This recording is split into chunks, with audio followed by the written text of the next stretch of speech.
So what does it really take to win? When the stakes are high and everything's on the line?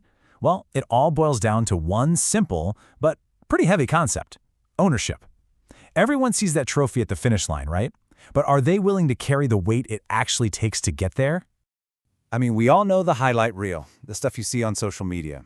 First up, you've got the title, that fancy nameplate on the door, the one that signals, hey, I'm in charge. It commands a certain kind of recognition. And then, of course, there's the money, the freedom that comes with it, right? To live on your own terms, the security. It's the lifestyle that everybody's chasing. And finally, you get the applause, that amazing rush of validation from everyone around you, the respect from your peers, that feeling of being celebrated. It feels incredible for sure, but is that the real prize? And that's what brings us to the core conflict, the fundamental trade-off. It's the fantasy of the reward versus the reality of the wait. Let's just be brutally honest for a second. The world, the market, whatever game you're playing, it is completely 100% indifferent to what you want. It just doesn't care. So here's the crucial point. Success isn't about wanting something really, really bad. It's about what you're willing to shoulder. The responsibility, the stress, the tough calls, that is the currency that actually matters. And this is the question you have to ask yourself, seriously. Not what do I want to get, but what am I truly willing to endure to get it? Your answer to that question, that's what defines your entire trajectory. See, every single day, you're making a choice. You're either building leverage, stacking these small, smart decisions that compound and give you an edge over time, or, well, you're doing the exact opposite. Just think about what that really means. There's no neutral gear here. There's no standing still. Every day, every single decision is either an investment in your future or it's a withdrawal. You're either building your advantage or you're losing ground. That's it. Now, it's so easy to think the answer is just, oh, I need to get more motivated. But honestly, that's a dangerous trap, because motivation on its own will always let you down. Look, if you're searching for a fundamentally different outcome in your life, in your work, chasing a feeling like inspiration or motivation is a losing strategy. It's like trying to power a factory with lightning bolts. Yeah, it's powerful, but it's completely unpredictable. Okay, so here's the critical distinction. Motivation, it's your fair weather friend. It's an emotion, right? It shows up when things are new and exciting. But discipline is a system. It's what carries you through when you're tired, when you're bored, when you feel zero inspiration. It's about doing the work right now, especially when nobody's watching. So, if discipline is the real answer, what does that actually look like in practice? What are the components? This isn't about being loud or flashy. It's about a quiet strength. It's having clarity when everyone else is completely losing their head. It's the patience to stick to the plan when some shiny shortcut looks so tempting.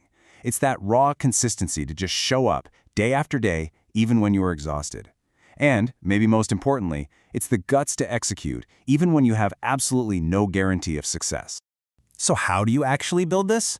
Well, it really comes down to three things. First, you have to set non-negotiable standards for yourself and your work. Second, you build systems that make meeting those standards the default option. And third, you just need the simple, unglamorous courage to actually do the work. And this is where it all gets tested. It all comes down to how you handle one of the most misunderstood forces in the world of achievement: pressure. This is such a powerful way to reframe it. We're all taught to avoid pressure, to see it as this huge threat. But what if it's actually a tool? What if it's the very thing that separates the people who are serious from the people who are just hopeful? I mean, think about it. When the pressure is really on, there's just no room for, oh, I would have, but. It just burns away all the justifications and forces you to confront the cold, hard reality of the situation. Under real pressure, the people who are just dabbling, the ones who don't have the systems or the standards in place, they get exposed.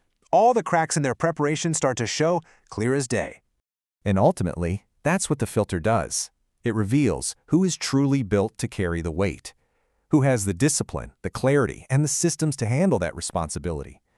Pressure? Well, it reveals character. And when you consistently perform under that pressure, when you prove you can carry that weight, that leads to the final, and I think the most important outcome. It's not about the money. It's not about the applause. It's about earning respect.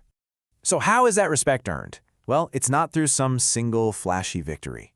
It's earned in the daily grind. It's making the hard choices and doing it repeatedly. You do it without an audience, not for the likes, not for the validation, but because your own standards demand it. You do it quietly. And you do it without fail, especially when it gets tough, with no thought of giving up. You do it relentlessly. That's the path. And that's really the bottom line, isn't it? The respect you're looking for from other people and, way more importantly, from yourself, it's not a gift, it's a consequence. It's forged in the fire of discipline, and it is earned, slowly, one hard decision at a time. So the real question is, are you willing to make them?